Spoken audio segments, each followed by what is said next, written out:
Pria muda ini saking beruntungnya sampai meledak. Dia membawa obat-obatan narkoba.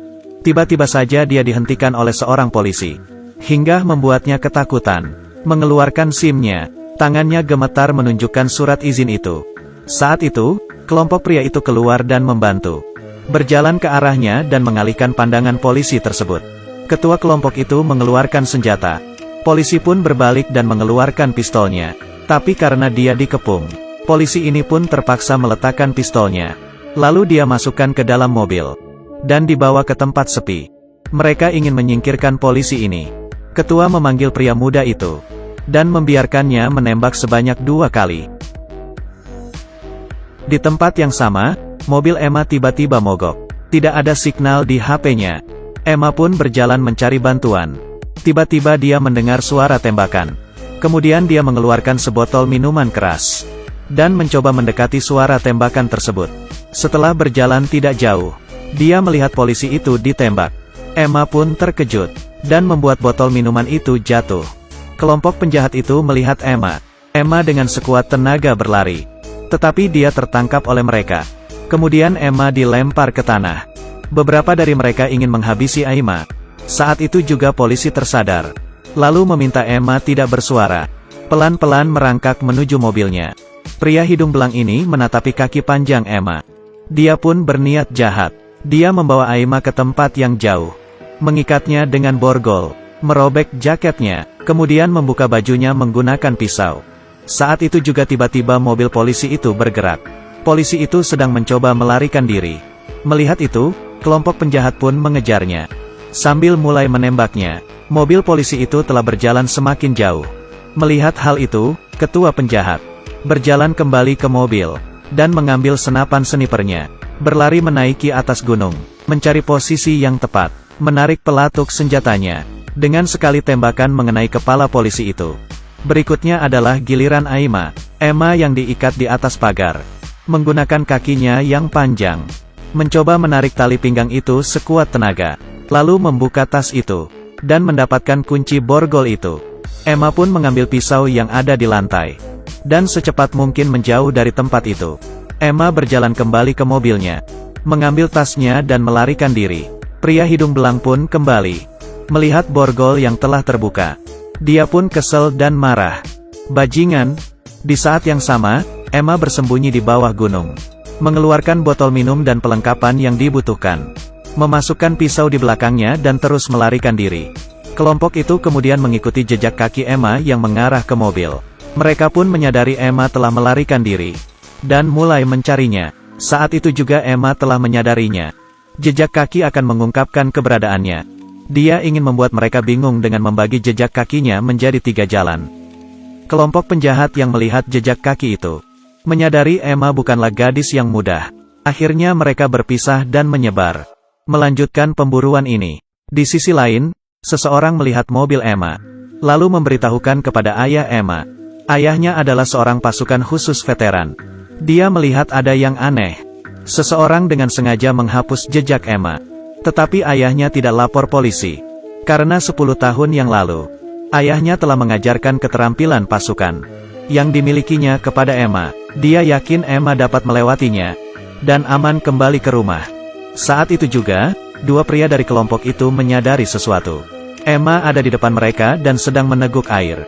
Pria hidung belang lagi-lagi berniat jahat. Dia sendiri berjalan menghampiri Emma dan mengarahkan pistol ke arah Emma. Saat berjalan di hadapan Emma, "Sayang, kita lanjutkan kencannya. Saya mohon, saya tidak ingin menyakitimu." Dan dengan tertawa keras, menamparkan keras wajah Emma. Tiba-tiba Emma mengeluarkan pisau dan menusuk pria itu. Temannya yang merasa aneh, menggunakan handtalki memanggilnya, tetapi tidak ada yang menjawab. Emma pun mengambil pistol pria itu. Dan handtalkinya. Dia terus melarikan diri, lalu memajat ke atas gunung. Dan menunggu target berikutnya datang. Ini adalah permainan kucing menangkap tikus. 6 pria ini menganggap Emma adalah seekor tikus. Tetapi sebenarnya tikus itu adalah mereka sendiri. Penjahat kedua membawa senjata berjalan di bawah gunung. Dia mengikuti jejak kaki Emma. Dan tiba-tiba kehilangan jejak kakinya. Lalu dia pun melihat ke atas. Sebuah batu besar terjatuh dari atas. Memukul kepalanya. Melihat itu, Emma pun turun ke bawah. Tiba-tiba saja pria ini terbangun dan menarik kaki Emma, melompat di atas tubuh Emma, lalu mencekik lehernya. Dalam keadaan kacau, Emma mengambil pistol dan menembaknya. Penjahat kedua telah terbunuh. Emma pun mengambil hengtalkinya dan berkata, "Dua temanmu sudah meninggal. Hanya tersisa kalian berempat." Mendengar suara tembakan itu, 4 orang lainnya pun mencari dan melanjutkan pemburuan. Tiba-tiba mereka melihat Emma. Ketua penjahat mengangkat senjatanya dan menembak Emma, dan yang lain berlari mendekatinya. Tapi, mereka tidak menemukan Emma. Saat itu juga, pria muda melihat Emma berjalan di depannya. Ketua penjahat melepaskan tembakan lagi, tetapi meleset. Dia pun meminta anak buahnya mencari Emma, dan dia bersiap menembaknya dari jauh. Emma berlari masuk ke dalam rumah kosong. 3 pria ini mulai mencarinya. Di sisi lain, ayah Emma berkendara pulang ke rumah, membawa senjata dan duduk di depan rumah, menunggu Emma kembali. Saat itu penjahat ketiga berjalan ke dalam rumah, bergerak dengan pelan. Seketika langsung dihabisi oleh Emma. Emma pun melompat turun dari atap, kemudian mengambil pistolnya. Pria muda dengan pistolnya masuk ke dalam rumah. Emma pun menodongnya dengan pisau. Dia memohon kepada Emma agar dilepaskan. Emma yang tersentuh pun melepaskannya. Tetapi, setelah dilepaskan dia keluar dan berteriak, "Dia di sini, dia di dalam rumah ini." Dan tiba-tiba terjatuh ke tanah. Dengan sekali lemparan pisau, Emma menghabisinya. Sekarang masih tersisa 2 orang. Emma berjalan ke ruangan lainnya. Tiba-tiba Emma tertangkap penjahat kelima. Kemudian penjahat kelima ini berdiri. Emma pun dengan cepat mengambil kayu panjang dan memukul pria itu. Pria itu mengambil pistol dan merebut kayu panjang itu. Dengan sekali pukulan membuat Emma terjatuh. Emma pun menertawakannya. "Apakah kamu takut berkelahi dengan seorang wanita?" Merasa ditantang oleh Emma, pria ini pun membuang senjatanya, berduel dengan Emma. Emma menghindar dari pukulan, lalu menggunakan satu lutut untuk memukulnya.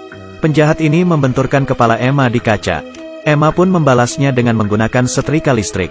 Akhirnya Emma menghabisi penjahat kelima.